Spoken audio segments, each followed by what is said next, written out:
माझ्या रेसिपी व ब्लॉग्स आवडल्यास आमच्या प्रियांश प्राजू चॅनलला लाईक सबस्क्राइब करा। हे आता कॉर्न मी थोडंसं शिजवून घेतले, त्याच्यामध्ये हळद आणि मीठ टाकले। आता मी एक मिरची टाकून ते फिरवून घेणार आहे। आता मी ह्याच्यामध्ये थोडंसं आलं आणि मिरची टाकणार आहे आणि ती मिक्सरमध्ये फिरवून घेणार आहे। ह्याच्यात मी थोडंसं टाकते जिरं आणि धणे, हे पण मी त्याच्यात टाकून फिरवून घेणार आहे।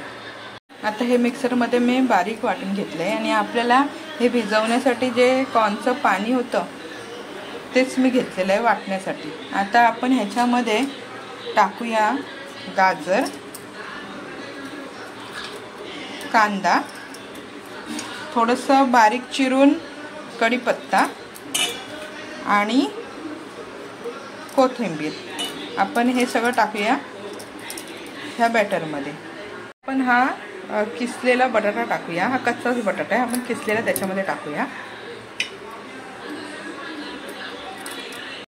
त्याच्यानंतर ह्याच्यामध्ये आपण रवाळ असं तांदळाचं पीठ घेतलंय, बेसन घेतलंय आणि हे थोडंसं ज्वारीचं पीठ घेतलंय। थोडंसं म्हणजे 2-3 टीस्पून आपण हे घेतलेलं आहे, हे पण आपण ह्या बॅटरमध्ये टाकूया। ह्याच्यामध्ये आता आपण मीठ, काश्मीरी तिखट आणि हळद आणि थोडासा मालवणी मसाला टाकतोय आणि हे सगळं आपण आता मिक्स करून घेऊया। ह्याच्यामध्ये आता आपण जो कॉर्न उकडून घेतलेला आहे ना, तेच पाणी आपण आता या मिश्रणामध्ये आपण वापरणार आहे आणि थोडं सरसरीत असं पीठ आपण ते भिजवून घेणार आहे। आता आपण हे मिश्रण करून घेतलेलं आहे आणि आपण हे थोडंसं आता 5-10 मिनिटं याला झाकून ठेवूया। याच्यात आपण थोडंसं आता हिंग टाकूया। 10-15 मिनिटं आता हे ठेवलेलं बॅटर, आता याच्यात आपण थोडंसं हिंग टाकलंय। आता आपण ह्याच्यात थोडासा सोडा टाकूया, एकदम चिमूटभर 2 चिमूट असा सोडा टाकूया। थोडंसं त्याच्यावरती पाणी घालूया आणि हे सगळं आता मिक्स करून घेऊया।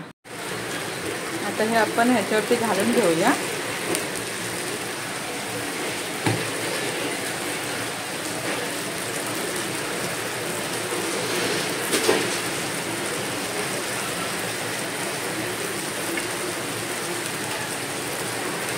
आता हे आपण एकदम मीडियम टू लो ठेवूया आणि ह्याच्यावरती झाकण ठेवून आपण थोडंसं त्याला वाफवून देऊया। आता आपण ह्याला परतून घेऊया आणि थोडासा गॅस ना मोठाच ठेवायचा याच्यासाठी, कारण कॉर्न हे थोडंसं नरमच होतं, त्याच्यामुळे थोडा गॅस हा मोठाच ठेवायचा। तयार आहे मक्याच्या पिठाचे थालीपीठ।